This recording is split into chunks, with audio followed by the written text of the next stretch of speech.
ছেলে হারানোর ব্যথা ভুলতে পারছেন না জাহানুর আলমের বাবা হাবিবুর রহমান। ছেলে হত্যার বিচার চাইছেন বারবার। তাদের আমরা কঠিন সাজা চাই, আমার এইটাই সবার কাছে অনুরোধ। বদরগঞ্জের মিসকিনপাড়া গ্রামের জাহানুর আলমকে গেল ৮ই নভেম্বর প্রতিবেশী আলাল মিয়া ডেকে নিয়ে যাওয়ার পর নিখোঁজ হয় সে। পরদিন একটি ধানক্ষেত থেকে তাকে গুরুতর আহত অবস্থায় উদ্ধার করা হয়। পরে রংপুর মেডিকেল কলেজ হাসপাতালে ভর্তি করা হলে ৩ দিন পরে মারা যান জাহানুর। তারপরে আলাল আসিল, বাড়ি আসিল, আমজাদ আসিল, আর সুমন আসিল, সুমনের বাবা আসিল, আর 3টে মেয়ের ওই দিকের বনাই একটা আসিল, আর 2টে বড় ভাই আসিল।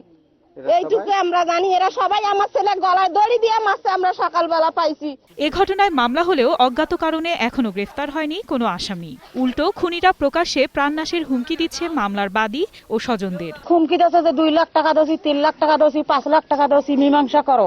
আলালের আইলে আমার হুমকি দিচ্ছে খুব, যে মামলা তুলিয়ে আনো, নাতে তোমারও হত্যা হই কর্ম। এটা আইনের কাছে আমরা উপযুক্ত বিচার চাই, তাদের ফাঁসির অর্ডার চাই।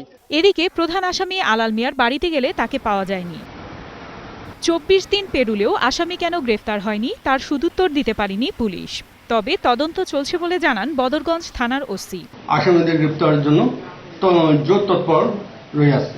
আসামিদের গ্রেফতারের পাশাপাশি দ্রুত হত্যাকাণ্ডের বিচারের দাবি এলাকাবাসীর। Desk report, 21 television.